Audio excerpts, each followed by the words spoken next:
Good morning, all. Today's 3rd of Feb 2026. Gift Nifty is almost 750 plus. अगर आप chronology समझेंगे, हमारे budget में एसटीटी बढ़ाया, नोबडी वॉज हैप्पी. बट एक और चीज़ हुई थी डाटा सेंटर को लेके. Announcements for a data centre and a tax exempt till 2047. ये सिर्फ अभी के लिए है. व्हाट दिस इम्प्लाइज एक्चुअल में गवर्नमेंट के दो बड़े मित्र है ए एंड बी. इन दोनों के कोलैबोरेशंस में इंटरनेशनल यानी यूएस बेस्ड बड़ी कंपनीज. अब ये कंपनीज कौन सी है आपको खुद ही पता है. बिग ब्रोज करके इनको बुलाया जाता है या बिग फोर इन्हें बोला जाएगा. टेक ब्रोज, ये 3-4 अलग अलग नाम हैं. अमेज़ॉन, माइक्रोसॉफ्ट, मेटा और चौथी और है एक ओरेकल या कोई और है. तो ये ऐसी कंपनीज डाटा सेंटर ओपन करने वाली थी around the globe. Data centre को ओपन करने के लिए यूएस में खुद का इंफ्रास्ट्रक्चर गवर्नमेंट प्रोवाइड नहीं कर पा रही है बिकॉज ऑफ हेवी डेप्ट.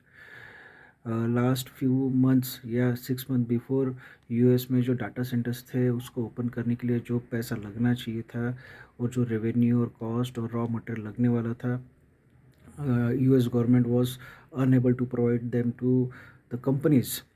और डाटा सेंटर्स के जो एनवायरमेंटल इश्यूज है वो काफ़ी ज़्यादा है. That's why they were unable to open major data centers around the globe. बाकी कोई भी कंट्री इन्हें डाटा सेंटर ओपन करने के लिए परमिट नहीं कर रही थी या they were unable to provide the basic infrastructures. But budget में डाटा सेंटर को लेके बहुत बड़ा अनाउंसमेंट हुआ अलॉन्ग विथ एसटीटी.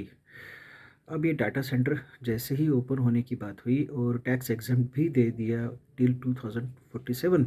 इसका मतलब क्या रहेगा. फॉरेन कंट्रीज या US companies, big bros, tech bros, big four यहाँ पे डाटा सेंटर कोलैबोरेशन में ओपन करेगी. इसका मतलब यहाँ पे जो गवर्नमेंट के जो दो मित्र हैं ए और बी, इनके लिए एक प्रोमिनेंट और permanent source of revenue generation होगा क्योंकि वो डायरेक्ट ना होते हुए इन्वेस्टमेंट करके ओपन करेगी F I S F T I बन के. तो रेवेन्यूज़ टैक्स फ्री रहेगा. जो इंडियन ओनर्स रहेगा उनको रेंट मिलेगा. Everybody is happy happy happy go lucky. Raw materials India में ऑलरेडी अवेलेबल है. माइनिंग का कुछ दिन पहले ही गवर्नमेंट ने कुछ माइनिंग स्लॉट्स भी दिए हैं.